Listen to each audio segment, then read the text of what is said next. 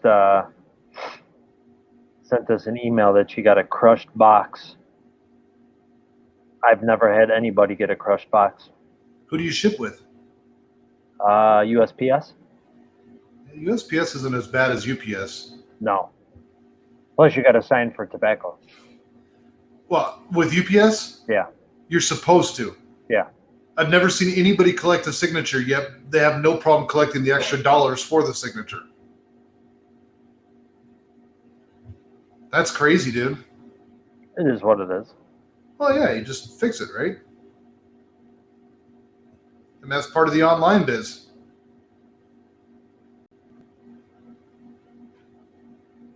Yeah, I can't tell you how many crushed boxes. I'm like, I get this stuff from UPS and it looks like they used it for a freaking trampoline. Now Steve's all worried about this crushed package. No, well, it's not so much that. It's I don't want my customers having a bad experience. Oh yeah, no, I totally get it, dude. I totally get it. I'm waiting for Martine to get on here, man. I want to bash him for that freaking throwing up yesterday.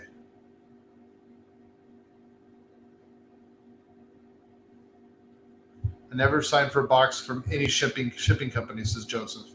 Yeah, what's funny though, Joseph, is that like UPS started charging like an extra, what is it, like $6 or something like that? I think they started an extra $6 charge for every package because of the 21 and older rule. So basically, FDA comes out, they say, they release a new rule of 21 and older, and to me, it's like UPS. UPS just goes, cool. This is the way we can grab more money from people.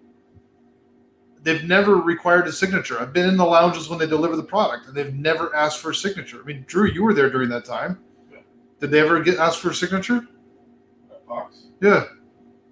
Yeah, I mean, you had to sign anyways. You always signed anyways, right? Yeah. I've been in other lounges, though, dude. Like, they come in, and they're not getting a 21 and older signature.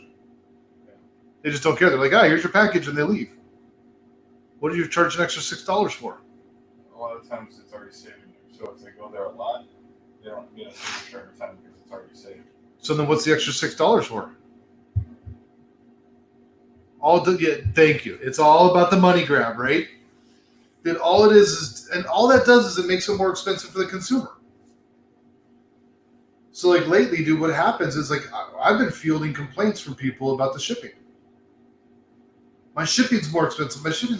Well, yeah, dude, because they're charging for a 21 and older signature that they're not actually acquiring. In my opinion, if you're going to charge $6 for a signature, dude, you should be acquiring it every damn time.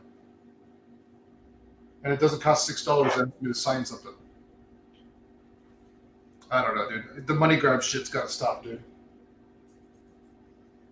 So are you doing the flat rate, Steve?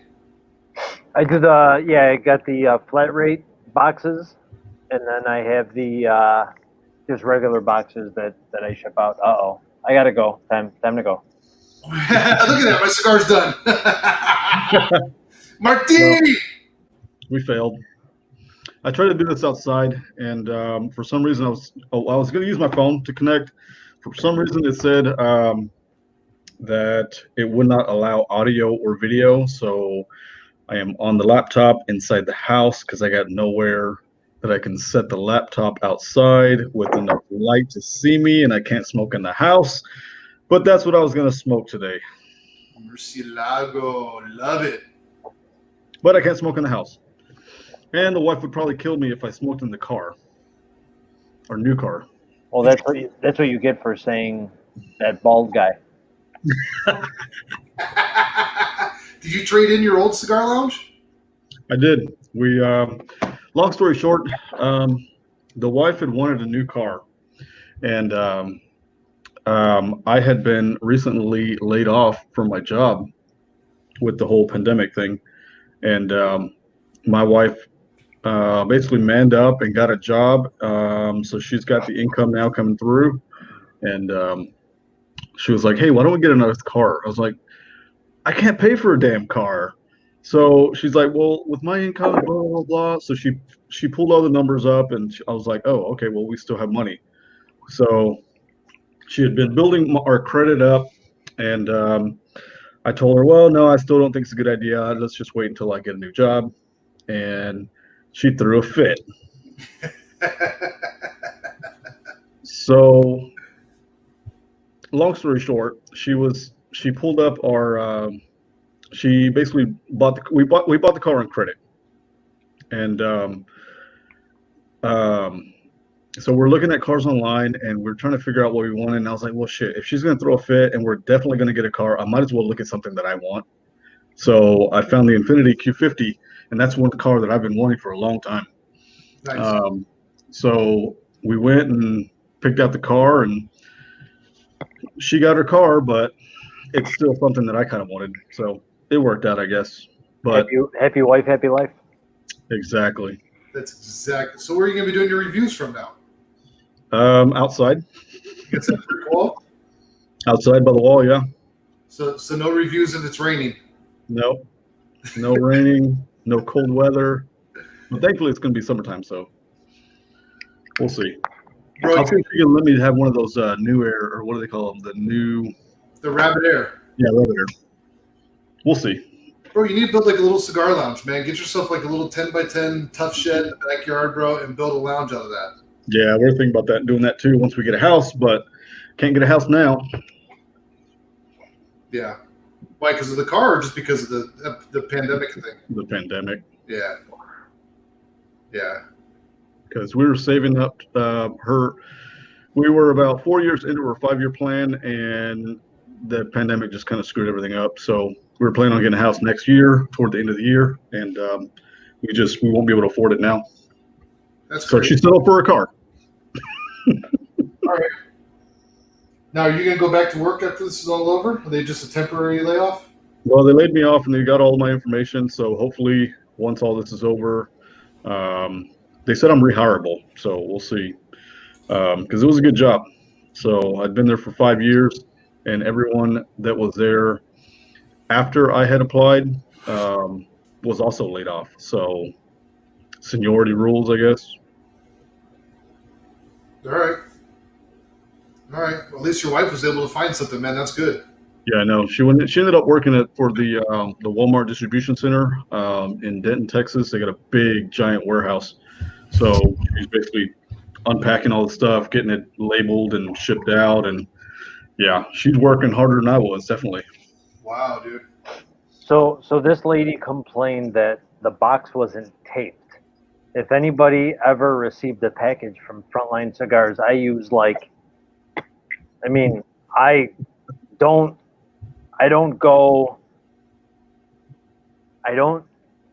probably tape it like 3 times around, and for her to say that it was open and crushed, well, first of all, my box is never open. 2, I'm the one that ships it out, and I'm not going to send anything out that's crushed, or I've not, in the 7 months we've been in business, that's the first crushed box that I've heard of.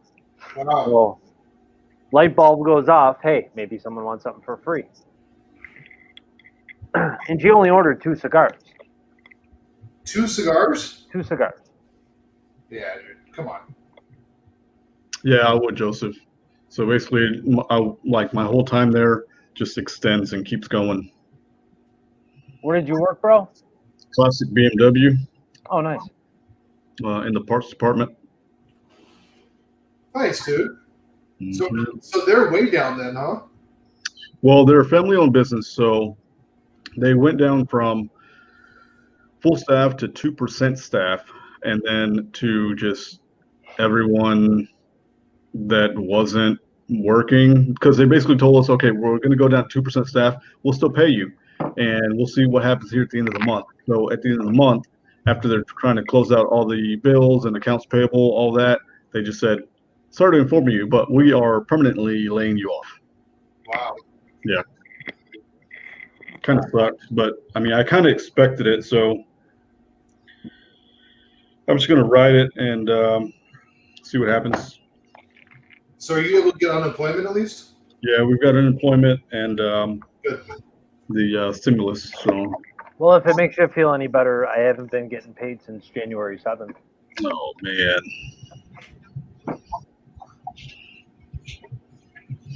Yeah, that sucks. That's tough. Hey, you know what? It is what it is. It only makes a person stronger. Yeah, you're right. Everything happens for a reason. Yep. I mean, I just had a long conversation with one of my manufacturers today, and I was talking, we were just talking about, how everything's going and the money and everything. And I said, realistically, everybody thinks this is going to end in April. And I don't think this is going to end until May or June that we start seeing anything coming back towards any sense of reality of normalcy. And which means that it's not till September, October, November, at least, until I start getting any kind of a decent check back in. So it's everybody's gonna be hurting from this, man. We're all gonna be in that boat, dude. Yeah. I mean, I get paid 30 to 60 days out from what I sell. So for me, I still got a couple checks coming in. Like the checks coming in this month will be pretty good because the last month, we started off really strong, and then the following month's gonna be pretty low. And then what we're gonna run into in this industry is that the manufacturers are shut down for months on that now. So they're not making cigars, which means that we're not going to have cigars to sell. So even if I'm selling back orders, I don't get paid until the manufacturer gets paid. Right. Which means I don't get paid until the cigar ship. And then that's 30 to 60 days out before I get that check. So, you get that big window of what the fuck, right? But listen, at the end of the day, man, I believe, for me personally, we talked about this the other day, Steve, but I believe that God's got a plan bigger than me. Yep. And I believe that if I just, I put my trust into Him, I give it all to Him, and it's out of my hands. He's going to take care of it. And that doesn't mean that I sit back in my chair all day and just go, okay, well, this is going to get taken care of. I still got to put in the work and the effort and allow Him to guide my life. But, I believe that this is going to get taken care of. And that's my saving grace. So If you think negative things will happen. Yep. Right. Yeah, you got to stay positive, man, and that's what I try to tell people. And Drew and I talk about it all the time. Also, just find that silver lining. I mean, now is the time that. Look at you, Steve. Like right now is the time that you're able to get out and get some marketing and get more business because people are buying more online right now. Business is through the roof. Right. So your business is increasing. Here's my opportunity to work with guys like you and my opportunity to work on our marketing plan, work on the back end stuff, get the website, all those things that have been driving me nuts and making my brain crazy. And during the time that we're still, normal, I have that time to do that. Yep. So unfortunately, I spend a lot of the time on my Jeep, which costs money, but but it is what it is. I'm getting that stuff done too. Well, I have a lot of room for your cigars, especially. Good. I appreciate it. We're gonna get that stuff out to you. Drew's gonna ship it out tomorrow. It's only been like 2 months I've been waiting. Gosh, I haven't even known you for 2 months. You dick. Martine, how many kids you have? I got 6 boys. Did you figure out what's causing them yet? Nope.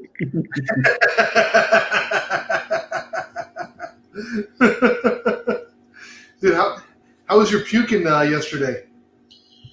Felt much better after that. Kids wanted to play because I promised them I was going to play outside with them. So I guess walking around, playing, throwing the ball, it just kind of helped everything settle. So, yeah, I felt much better after that. Dude, I had to go back and watch it, bro. That shit was crazy because you're sitting there. Dude, the funniest thing to me is that you're like on the edge. You're like, the kids come out and you're like, dude, you went to straight dad mode. Like, you could not throw up if you wanted to. You were dad mode. Like, kids, get inside, do your thing, quit arguing. Like, uh-oh, there's a fight coming. And then you come back out and just, I was dying, bro. It was pretty bad. Yeah.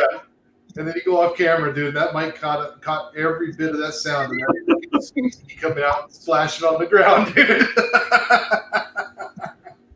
Mm-hmm. Hey, at least it was sweet tea, not like jalapenos or something coming out. Right. Oh, pure leaf. Yeah, right? It's not most things I enjoy cost money.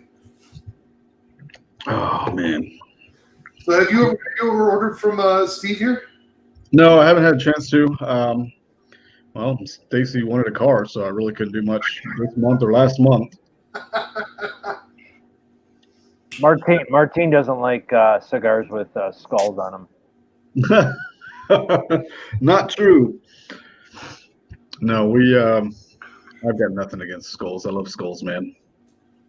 Hey, you got some stickers, right? Yep. Yeah, you gotta send me a cigar mechanic sticker that can go right here. Well, it looks like you got one already on the corner of your video. Oh yeah. For me? Yeah. Oh yeah. There you go, right there. Mm-hmm. Right in the middle of the caution sign that I'm not supposed to have up during therapy. Mm-hmm. They make me cover it.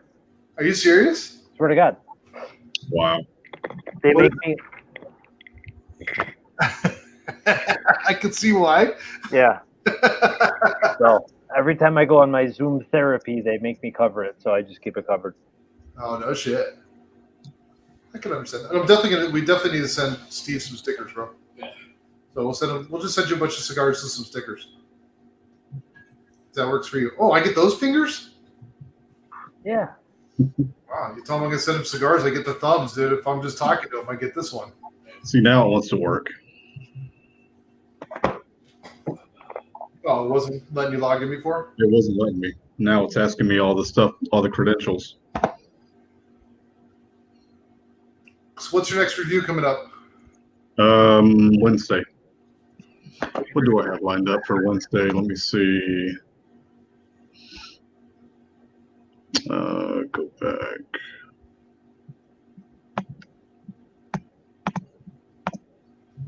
Steve, you should get him some of your cigars to review. Yeah, send me your address.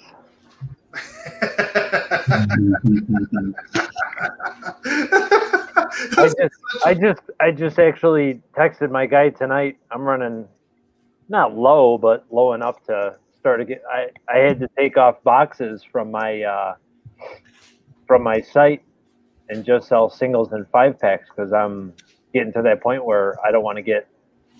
I wouldn't mind selling all the boxes, but at the same point or at the same time, I don't want to run out. I don't want to run out of cigars that quick.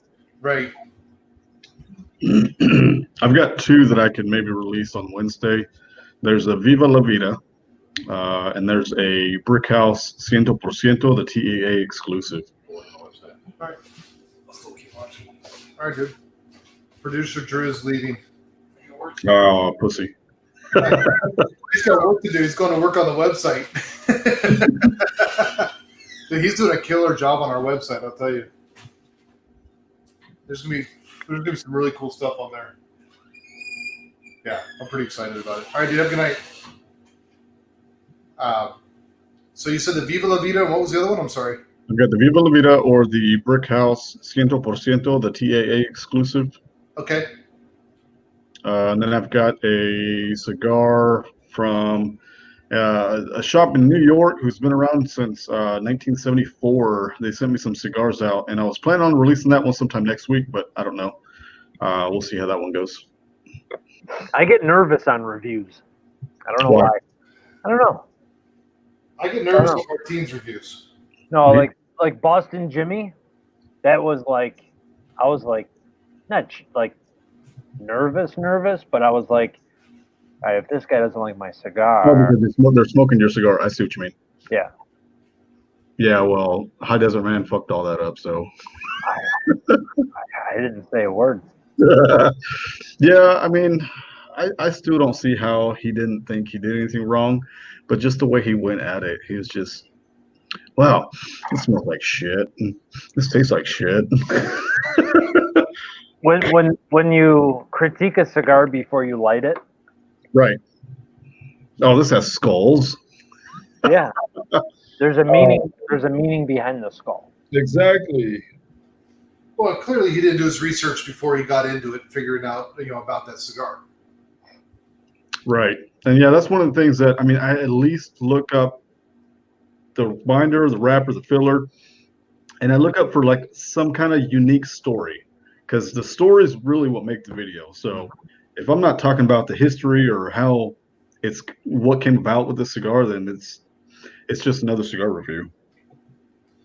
Well, yeah, the story. I mean, the story makes the freaking cigar. I mean, it's. I mean, look at Cuevas and the story behind him. Right. I mean, dude, their band tells the story. I mean, everything about that cigar is the story about their brand, and it's a great story, and it makes people fall in love with the cigar brand. I mean, it's not just another thing thrown out there. It's like that Reserva when they changed the band to show 5 stars now instead of the 4. Yeah. I made sure I brought that up. No, I saw that. Did I watch that review? Come on, man. I watch your stuff. I watch it with like one eye closed and the other one's like squinted. Oh, I hope he doesn't say shit about my cigars. Bro, on the Reserva one, I'll admit it, dude. On the Reserva one, I scrolled all the way to the end to see what you said about it to see if I wanted to watch the whole thing. Because I'm like, if in the end of this thing, he's like, this thing was shit. I'm like, fuck this guy. I'm not watching this thing. The cat says, you're looking good tonight, Martine. Not so much green like yesterday. I know. Much better, right? All right, let's see if I can switch cameras here to now that I got this going. So I can at least have a cigar tonight. What was that about, Steve? What? Oh, you did this. Oh, because he's like halfway done with his cigar. I don't give a shit. We don't have to be on the live until I'm done with my cigar. I really don't give a shit. Kids are asleep. I wasn't showing you any. I wasn't doing anything in particular. Oh, okay. I thought you were like trying to say something, and No. I didn't want you to get left out, man. I don't like when a cigar gets mushy. Well, it's a clown, dude. It's not supposed to be like good. No, it How was is that clown, by the way? very good. Oh man. Ugh. Very good.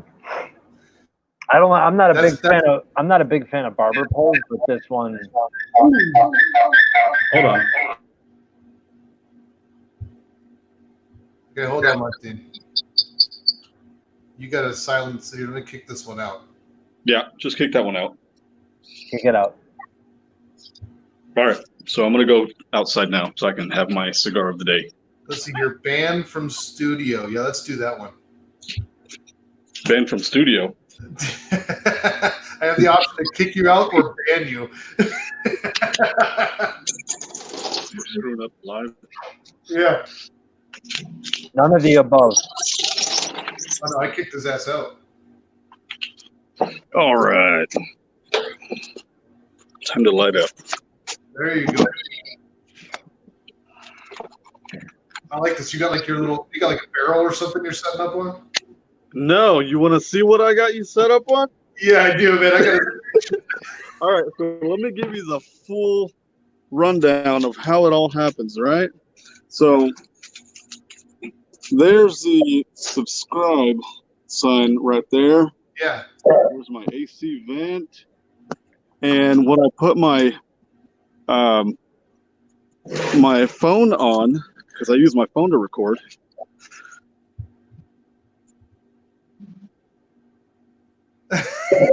Oh, Lord.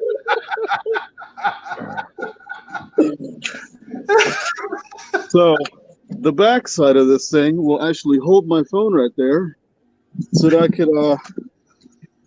I could record. But it sucks when it's windy outside because the thing will start swaying. Yeah, so that's my setup. There you go. Great, dude. Cigar Mechanic Live exclusive. I freaking love it, dude. Yep. I mean, you got to use what you got, right?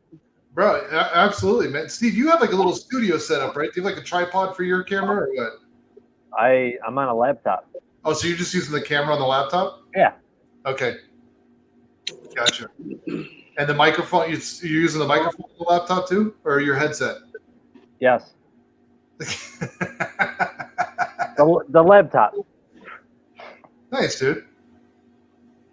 Nice. Hey, Martine, we got to get you a studio, bro. Huh? We got to get you a studio, man. Oh, I know. Me and my wife, we've talked about getting like a shed or something. God, it's cold out here. Whew. It's like 40 degrees going on 38, 39. Yeah, that's probably how it is here. That's funny because Phil wouldn't go outside to smoke. 36. Whew. 36. Oh, now I gotta see what it is here. Probably 63. Right. 64.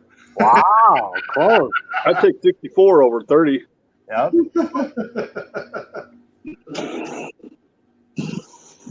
Yeah, let me see. We're supposed to be in the 80s in this week, dude. It doesn't tell me. We're going to be in the 50s. Ugh. I'll take the 80s. I have a porch. It's like a 3-season room, and that's where I usually smoke Oh, okay. when it's nice out. And if it's like it is now, I come in the basement. What do you use for ventilation down there? I have in front of me, I have something. Holmes, Holmes. I bought it because I love Mike Holmes. And then I have an ionizer. Okay. But the thing is with the ionizer, you can't have it around rubber because it will like break up the rubber and melt it. I saw that. He was showing his tire. What's his name? Charles. Charles, yeah. 25 degrees before Joseph. Yeah, we got. And Joseph, where's Joseph at again? He's up in like New England area. Oh, I got you. Yeah, it literally dropped. Like, I remember I was outside smoking a cigar, and I remember it went from 60 to 50 in like the matter of like 10 minutes. I was like, holy shit, man. We had 40 plus mile an hour winds today. Man. It was 50 degrees, but it felt like 20. Wow.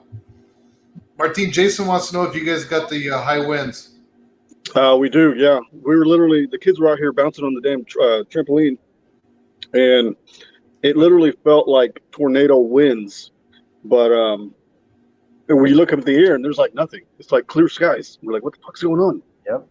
Interesting. Yeah, Brianka, we're still going. We don't quit. We ain't quitters. Joseph's in Iowa. Yeah, so he's like right over there. Yeah, upstairs. I'm like down there. Yeah, you're down there. Brandon's that way. Yep. Carrillo and bourbon. That's what's up. There you go, Brianka. God, I love Brianka. I miss her, dude. Well, I'm going to leave you two guys alone. Martine, let me know if he takes his banner down. Which banner? The banner that's going across the screen on the bottom. Oh. Yeah. Okay. Because I'll leave and he'll take it down. Yeah, of course. No. Dude. What? Nothing. Joseph said that he's listening to you guys between calls. Well,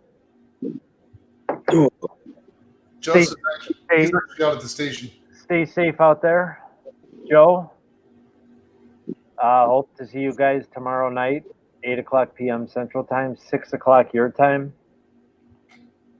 And Martine, I think we're the same time, right? Yeah. Central. Yep. Central. Yeah, I'll do my best to get on with you, dude. All right. So 9:00 it locks down. So you got to get on there before 7:00. But it starts at 8, right? Starts at 8. Yeah. And then at 9:00 we lock it down. Okay. Oh, you mean like you don't let anybody new on? Nope. Ah, that's dangerous. It is. I kind of like that. All right, boys. Well, thank you for inviting me on. Steve, thank you for being here, brother. We'll talk about that thing you want to talk about. What I don't know what you want to talk about. We'll talk about it. Okay. Yeah, I'll message you, dude. We'll get it all figured out. Love ya. Love you too. Have a good night, guys. Good night, brother. All right, man. Take it easy. Total catch right here. Have a Oh, good day. Mr. Cat is on. Did he just wake up? Yeah. Must have, dude. I'm gonna see if Brianka wants to get on with us real quick too. You say Bianca or Brianka? Brianka. Oh, I was going to say, because Bianca is my sister's name. It's funny. I mean, there's a story about that, by the way. Oh, really? My sister's name, Bianca. So, there was a girl. I was in kindergarten, and my parents asked me what I wanted to name my sister, and I said Bianca. They're like, "Well, that's a different name. Why do you want to name her that?" Well, because there's this girl that I liked in kindergarten. Her name was Bianca. So I named my sister after a little girl that I liked in kindergarten. That's awesome, dude. Sounds like your first crush. Yep, That's a little weird. that is a little weird. But I don't think they figured that out until after she was born and after they had already named her. Really? Yeah. Brianka says, "Good night, guy, giving double fingers, sweet dreams." Good night to Steve. Did you have one of those letters too? No. No. Oh, shit. Oh, we got Brianka on here. What's up, girl? Look at me. Look I at look like me. a hobo. Hi. Why does I have a it? Carrillo. Which Carrillo are you smoking? EP. Well, I know it's EP. They're all EP. Encore. The Encore, okay. That's the first initials. Of course, it's EP. So much bourbon. Oh, we're drunk too. A little. No, I'm not. I should have gotten me a glass of bourbon. Sure. It's good. I've got good bourbon. What are you drinking? Screwball. There you go. Nice. Yeah, you smoked a Cuevas earlier today, but you started your day with a shit stick. I think Oh. it was. Yeah, I did. It was this morning. Yeah. It wasn't a shit stick, okay? It's orgasmic. No, it's a shit stick. She smoked a freaking Lars Tetons, bro. Oh God. I love it. Those No, are dreamy. no. If I were to smoke one, I would probably smoke one in the afternoon after I'd smoked some good cigars. Smoking I a flavored saved the cigar. Cigars for later. You gotta like work your way up. Mm. Was that how it worked? Yeah, you gotta build. It's growth. How are you? Good. Are you standing like in the doorway of the house? No, I'm in my. So I have this hallway thing Okay. that I got going on here. That's a door. Those are my dogs. They're crated right now because they're a mess. They're cute. I want to see them. Yeah. So that's Bella and Max. Oh. Max is the white one. Bella's the black one. Bella weighs more than me. I think Big a Karen lot. weighs more than you. She's a freaking beast. Joseph Nope. says Martine's not drinking yet. No, not yet. So wait, I might who's not. the, I might not who's have the any. other person? It's Martine or Maya. Martine. Hey, nice to meet you. I'm Brianka. Nice to meet you. So Brianka I met through Drew back when Drew worked at Fox before he came and worked with me. Okay. And So then Brianka, Arizona kids. yeah, then she moved back to New York. Yes, I live in Buffalo. It's cold. Yeah, she ditched us. Like everybody else. Like Phil, Brianka, they all ditch us. Oh, eventually. man. I would love to not live in New York. I promise. Oh, man. Well, you don't have to live in New York. Yeah, I do. I have like a house and obligations. There's that. So yeah, she lived out here for a while, and then we just became good friends through Drew. And she's a sweetheart, man. She's an awesome gal. And then Brianka, Martina Maya does reviews. If you want to follow him on Facebook, he's got the Martina Maya. It's Martina Maya Reviews on Facebook, right? Yeah. It's, Martina Maya Cigar Reviews. Thank you. Okay. Minaya Cigar Reviews on Facebook, on Instagram, on YouTube. It's all Martina Minaya Cigar Reviews. I'm not very good at it, but I mean, hey. It's got a shit palate, but you should follow him anyways. Sold. Sold. He doesn't like any of my cigars. What? What's wrong with you? There's a story behind that.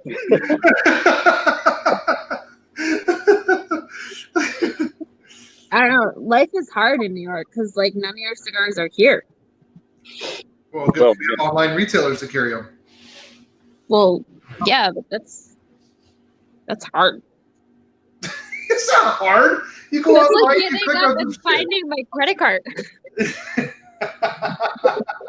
It's hard. I don't know. I don't think it's that hard to order online.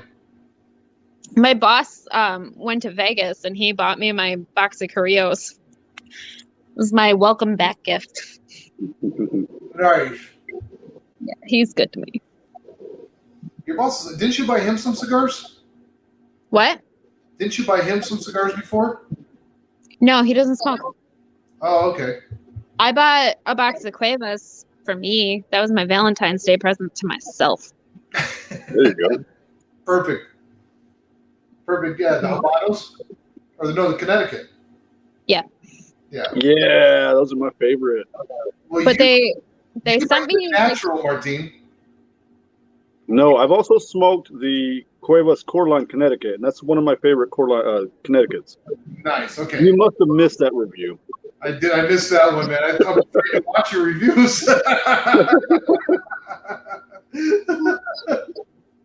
Yeah, the first Cuevas review I did was on the Coraline Maduro, and that was, if you have not seen that video, you might want to go watch it because it's pretty funny. And then I did the Coraline, Connecticut, and then Michael met up with me, and we traded some cigars. He gave me the Coraline. He gave me the Reserva, Connecticut, and Maduro, and I reviewed both of those. Nice. But funny thing, once I did that Maduro review, Gabriel, when he was with Katsopolis at the time, he was like, hey, he reached out to me. He's like, hey, I know you got a bad cigar, but let me send you some cigars to make up for it to see if you just really didn't enjoy it or if it was just a shitty cigar. So he did. He sent me 6 packs, 2 of each. Nice. And did you not enjoy it? The Maduros I still don't like. But I really did like the Connecticut's. Okay. Yeah, the Habanos either. I didn't really like that one either. I'm starting to think that you're not a fan of just medium to medium plus cigars. San Andres. Okay. Just not a fan of San Andres. Okay. But the Habano, I don't know, something about the Habano blend, because they're the same blend, right? Just different wrappers. Correct. So it's something about the blend I just didn't like. Interesting. But you like the one you're smoking now? Okay. It's okay. You know what they do have in New York that I like a lot? Olivia? Is that the right name? Oliva. Those are good. Okay. Do you like these? What do you smoke? The Series V? What's that? You smoke the Connecticut or the Series V? What are you smoking? I think it's the Connecticut. Okay. I know labels. You like the lighter stuff. I'm so basic. Hey, Kat says you can send the Maduro over to him. I will. Yeah, I told him to send all of his Connecticut's to me. You guys will just do a trade. There was something, it was like so I found a cigar shop because there's not very many in Buffalo. And there's even less that you can just like sit and hang out unless you have like a membership, which I'm not doing. And so the shop that I found, he gave me this, it was like a limited edition. I think it was called Chop Suey or something like that. That was Did you like it? That thing was terrible. I liked it. I liked it. I did like it. See? were horrible. I man. like the punch egg roll better, but the chop suey was still okay. They were Oh my both- god, look at your dog. You have a little fox dog. Here's one of them. He's a Chihuahua Yorkie mix. He's adorable. Where'd Brandon go? He's camera shy. This is one of my dogs. I got 2 other pugs too. Joseph says that he enjoys the medium cigars, but I do really enjoy the Reserva Maduro. Yeah, Joseph, the Reserva Maduros, I would put it in like the medium plus range. Like I still don't think that one's in the full range. I think the La Mandata is right there in the full range. It's about a medium body to me. Yeah, it's like it's medium in the beginning and it ramps up into that medium plus towards the end. Yeah, I can see that. Yeah, and then the La Mandata. Have you smoked the Sledgehammer yet? The La Mandata? Mm-hmm. So that one's in that full range. All I smoke is full-bodied cigars, says Cat. Drew says it's awful. He's talking about the chop suey. Oh God! We actually smoked them together, dude. We were at Bible study, and Moses from Stag Tobacconist gave us some. And actually, Wait. You are in Bible study with someone named Moses. Yeah. Isn't that great? That's amazing. Yeah. Yeah, and when he like whenever I'm drinking my water, it's hard because he's parting the water as I'm trying to drink it. But no, like so Moses and Stag, they carry that cigar, what's it called? A chop suey. And I said, dude, bring me a couple of them because the egg roll is terrible. Absolutely terrible. So I said, bring me a couple of chop sueys, dude, if you don't mind. Blah, blah, blah. And dude, like I couldn't even finish it, dude. Yeah, Drew's right, dude. Dude, they were terrible, man. I was just like, I almost couldn't smoke another cigar afterwards. You know what? Tell Drew to calm down. Okay. Drew's working on my website right now. I know. Was Christina on here? Harrison? Yeah, I think so. It's a little late for her. Yeah, Look at this label I found. This little label I found. what is it? The Lars Teton's crap? Mm-hmm. Oh my god. It's so good. I will say something about the chop sueys and those egg rolls. They get better with age. So if you didn't like it, age them. Dude, I feel like I was a little disappointed that inside the label it had, or the band, it had like a little saying, but it wasn't different each time.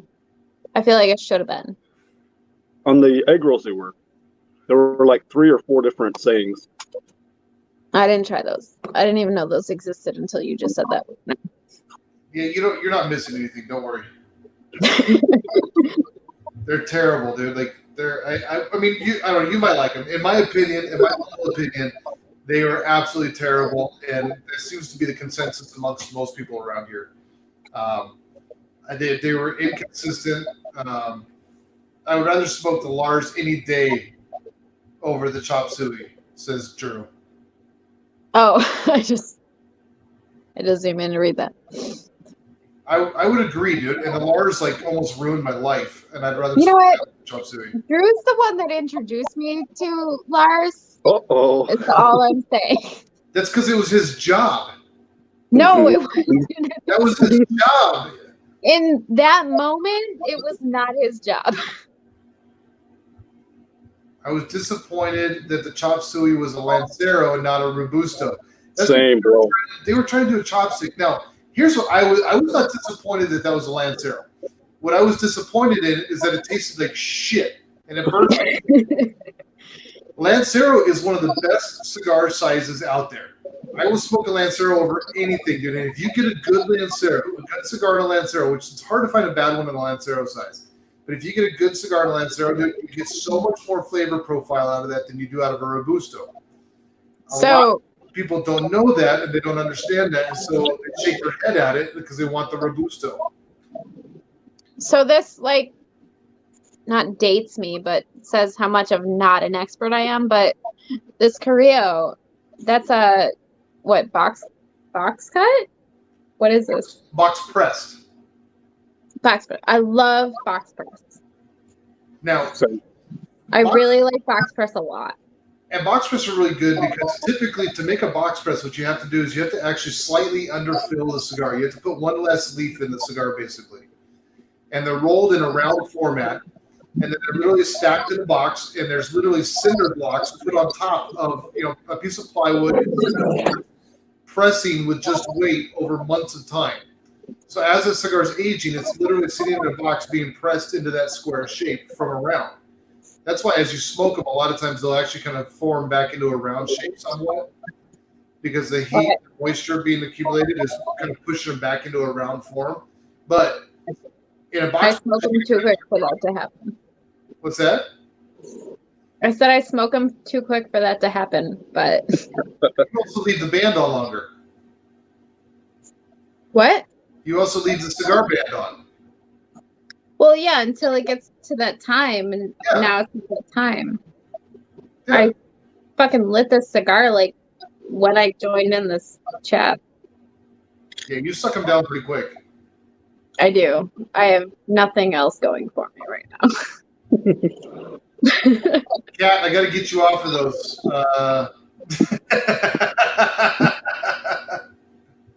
Oh, shit. Yeah, there's also box presses. Wait, get me off of what? These are Carrillos. You sell these. No. I said Kat. Oh. Kat says the box press AJ Fernandez New World. And you know how I feel about AJ Fernandez right now. You know, fuck that. Yeah. No, listen. At the end of the day, dude, like, there's very few cigar companies that I'm going to say right now that, like, dude, fuck them, right? And I'll tell you right now, one of them is Blanco Cigars, David Blanco. That's just because the guy's a prick. Really? Oh, dude, the total tool bag. And he and I have gone back and forth. AJ Fernandez, no matter what we went through, I still talk to him. We're still friendly. You know, I talk to those guys often enough. I had a customer call me a month ago, or probably 2 months now. They said, "Hey, I need to order some AJ." I'm like, "I'm no longer the rep. Here's the dude's phone number. Give them a call. Get your order in." Like, I wasn't like one of those guys who was like, "Oh, well, I don't know what to tell you, bro." Like, and just hang up on them. I still helped them out. Right. Because you're a good person. That's why. Well, and they make good cigars. I mean, it's realistically, the AJ Fernandez cigars are good. I just don't like the way they run their company. That's fair. And that doesn't take away from the fact that they're good cigars. And my goal and my job as a cigar broker is to introduce people to good cigars. But see, that's why I like Luis Cuevas a lot. Same like concept. He is just genuine. He is. Where you're the same way. You're genuine. Like AJ kind of fucked you, in my opinion. I'm not a doctor, but that's my opinion. Yeah, no, I agree. I mean, I don't disagree with that. And I don't know why Martine laughs when you say I'm genuine. No, I was laughing because my dog was squirming out of my hand because he hates the cigar smoke. And he's over here sneezing off camera. Kat says that the AJ Fernandez Box Press New World is his go-to. I'm not a big fan of AJ cigars. I actually really enjoy the Cameroon. I like the Cameroon, but that's like the only one that I really like. Yeah, I thought that one was really, really good. And what's funny is that you're not a fan of the AJ cigars, and you don't like the 601 line either, and those are made by AJ. Really? Yep. Well, that's probably why I don't like them. That kind of makes sense. Mm-hmm. It says hashtag FQI. I agree. But see, that thing with David Blanco, you probably don't like him because of the people he associates himself with. I don't like him because he's a dick. Well, yeah, so is the other person that I don't like that he associates himself with.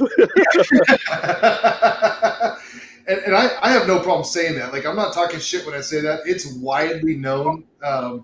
We were actually in the Warfighter booth at one of the IPCPRs, and he was part of them helping to make their cigars. And there was almost a fight broke out between David Blanco and I in that booth. Well, because his cigars come out of Placencia, don't they? Yeah. And Warfighters do too. Right, and David was actually helping at the time get Warfighter going. And so he was saying that was his cigars and that's his brand and blah, blah, blah. It's a whole long story, but Yeah, here you go. Drew says it. Dude is a giant tool. I believe it. Yeah. So I told the warfighter guys this last time we were at TPE. It's funny because I told him, I said, listen, dude, give it like 2-3 years.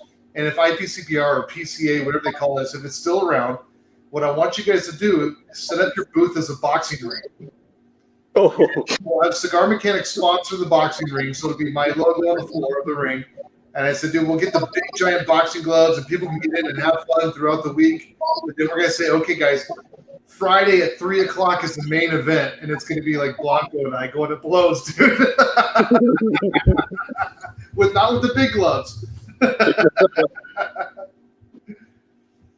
Jason says he agrees with you, Martin. you'll have to get that on live. Yeah, right? Brandon, what is your youngest daughter's name? No, How do you pronounce it? Mohea? Nohea. Nohea. Yeah. It means, so her name is Nohea Leilani, which means beautiful heavenly flower in Hawaiian. I remember that, but I don't remember how to pronounce her name. Yeah. And Minaya is beautiful in Samoan. So Taylor loved Nohea. yeah, Yes, she still talks about her. that little girl's gonna save the world. I'm telling you, she's a sweetheart. She definitely doesn't get it from me. She's a good kid. Yeah, she gets it from her mama. Hey, I'm honest. I lost my train of thought, and I haven't even had to do the drink. Oh, here comes trouble. Speaking of trouble, What's your name? Martin? Martine. Martin. so there's Martine. Sorry. Brianka. Brianka, not Bianca, Brianka. What I said, Brianka, do you want to say hi? Who's saying hi? Is that Drew? Hi.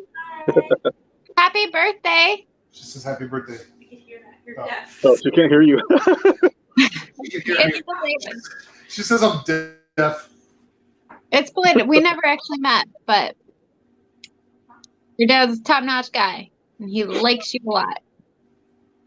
I said happy birthday, and we never actually met, but your dad talks about you a lot, and you're top-notch in his books, which is cool. Thank you. You're making her blush. Hey, you're blushing. Always blushing. Urban's gone. Oh, that's cute. All right, look at this. Go away. Bye. Bye, I love you. Our house. Wait, what? No, I'm just kidding. I'm like, no, you're not leaving with Alyssa to her house. Hey, she's 17. Yeah, she just turned 17. I got a 16-year-old too for her. No, we're not doing arranged marriages, bro. It's frowned upon right now. Yeah. All right, bye, baby. Love you. She's such a weirdo. I love her. My bourbon's gone, you guys. Martine's trying to hook up his kids with my kids. Dude, You know, it's funny because we've got there's a little girl that lives here in our complex, and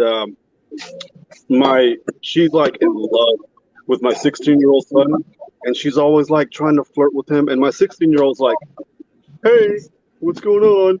And she's all like hanging on to him, like grabbing his hair and playing with his hair. I'm like, dude, go.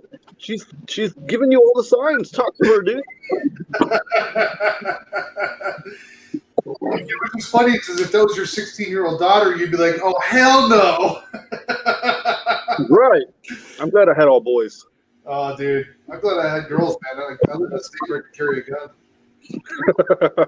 Well, we can carry too. I know. I didn't carry till I had girls. Yeah,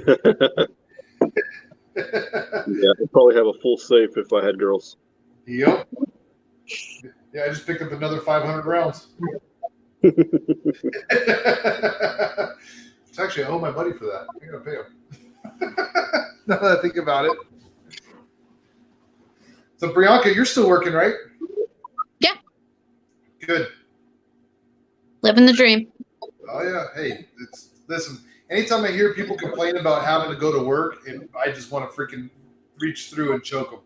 Dude, I will not complain about going to work ever again. Right? My boss is a saint. though. Like, so with everything, so for anyone who doesn't actually know me here, like in July, I went to Arizona and I started taking care of my mom. Like, she had cancer, she had 3 weeks to live, and it was this thing. And I was there from like July until Christmas Eve. So she obviously did well, and she's doing well, which is great.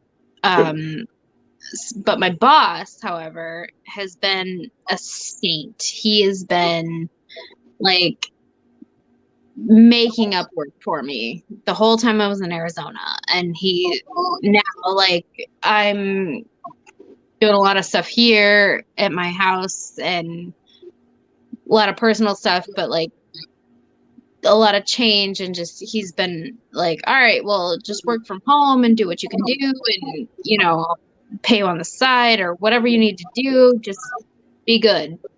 He is phenomenal. That's awesome. And I'm very blessed with that. Yeah, he's been really good to you. Yeah, he really has. Yeah. No, I'm happy for you. I'm happy that all worked out. Me too. And I'm happy Mama's doing well. What did you say? I'm happy Mama's doing well.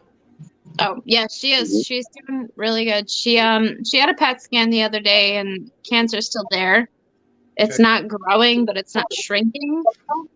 But it's not gone either.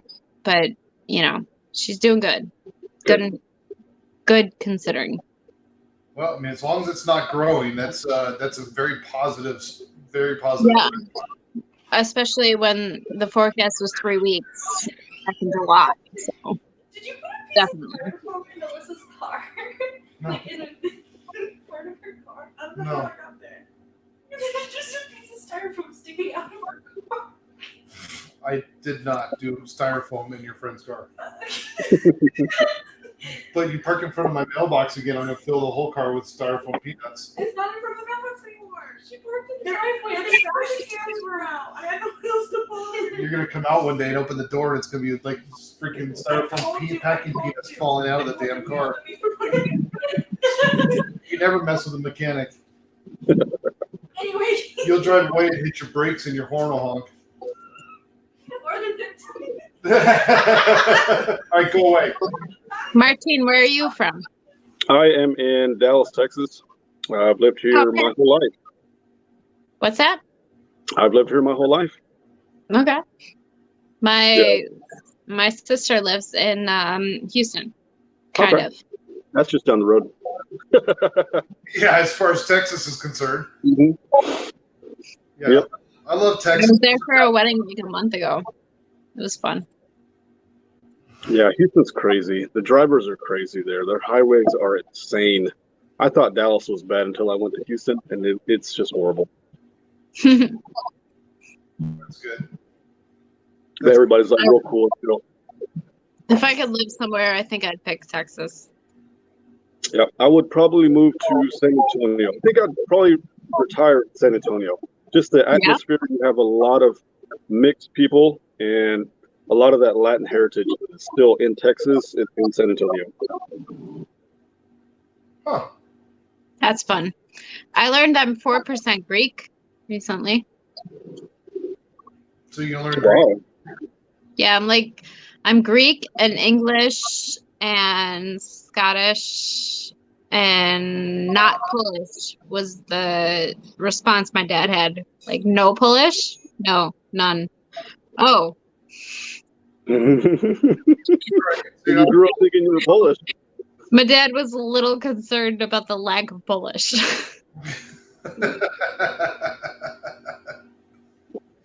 What do you call a person from Netherlands? What? I'm wondering. Dutch? I don't know. Wait, from where? Netherlands. Netherlands? Yeah. Netherlandian? I have no idea. Netherlandian. We gotta ask. I was in San Antonio during basic training. This is Who Jason. said that? Jason, I was in San Antonio during basic training. Good for you, man. San Antonio is one of my favorite places to visit. One of my really good friends is in San Diego, See you, which I Kat. don't think is super far. But I'm San not Diego? sure. No, San San Diego, Diego, Texas. San Antonio. Okay. I was like, San Diego's in California. That's pretty far. So much bourbon. Brianka has suburban there. Yeah, from Dallas, like you have Dallas up here, you've got Houston, and you've got San Antonio and Austin. It's about a 4-hour drive from here to there to there to there. So it's all like 4-hour drives to each other. Do you know where Pearland is? Fairland, I've heard of it. It's Pearland. what's up. Pearland is what's up. Oh, Pearland, Texas. That's on We're the going someday. Yeah, that'd be great. Get out You of that might- cold ass town. It's cold there in New York. I wouldn't want to live there. Yeah, Me either. New York is really fucking cold. Yeah, I wouldn't even want to visit. It snowed the other day. Mhm. Snow. There was snow. No, It snows once a year here in Dallas, and I'm good with that. yeah, anywhere there's snow, I'm out. I don't Snow is pretty. It's pretty sometimes. It's pretty to look at, and if you ain't got nowhere to go. This is And snow. I like the cold, but yeah. It's good to look out from afar. I'm allergic to the Drew's like, oh, it's 76 here. Like, fuck you. Yeah, it's like 63 degrees here right now. Yeah, no, it's not here. Yeah, no, I can't live in anywhere cold. Like just being out here right now, like I'm allergic to the cold, literally. Like I get little welts on my arms and legs from the cold. That's terrible, dude. Let me see if I can show you. Let me see if the camera will focus. Probably won't be able to see them. You see those little bumps? Yeah. It's like a rash that I get on my arms from the cold. Yeah. It's like what do they call it? They call it like cold urticaria, which is like a different type of eczema. That sounds like some made up shit. No, that's Michael. Michael Wells actually has it too. Really? Yep. So it's like 1% of, I don't know, 1% of Americans have it, and I have it. So me and Michael, apparently. Wow. I've never even heard of that, dude.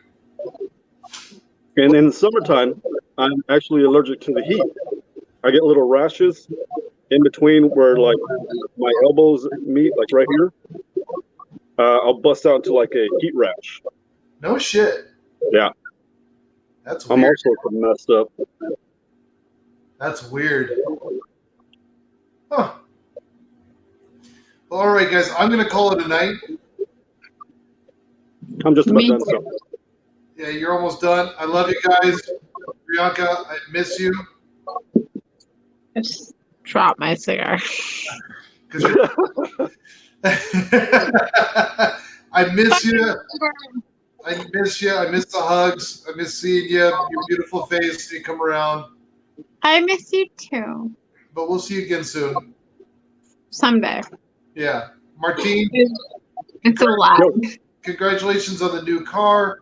Congratulations on the new marriage. Thank Congratulations you. on everything, brother. I'm proud of you, man. Keep it up. Thank you. Thanks, man. Get it, Martine. Yeah. I'm living Finally married after 13 years. middle of nowhere. Joseph says later, everyone have a good night. Jason says good night, family. Thank you guys for sticking around. Thank you guys for jumping on here with me. I love you guys. You all have a wonderful night. Enjoy the rest of your cigars. All right, Thanks guys. for having me. Good All right. night. Nice meeting you, Bree. Love ya. Bye, yeah. Martine, we'll see you, brother. Look forward to the next review. All right, man. All righty. All right, good night. Later. All right, guys, that is the shit show, Cigar Mechanic Live. This is the longest one we've ever done at 3 hours and 34 minutes right now. Holy shit, but it was a great time. It's cool. We had Steve from Frontline Cigars, Phil Bowser on there. We got Brianka out in New York. Got Martina Maya from Martina Maya Cigar Reviews. Don't forget, check out the link down here. They're looking for donations to help with first responders in need. They're providing Lysol, toilet paper, all the stuff that's essential right now for the first responders at helptheheroesfoundation.com.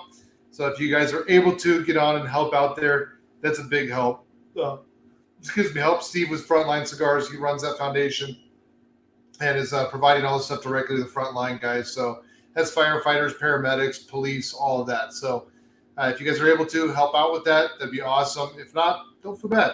But just keep those guys in your thoughts and prayers. So I love you guys.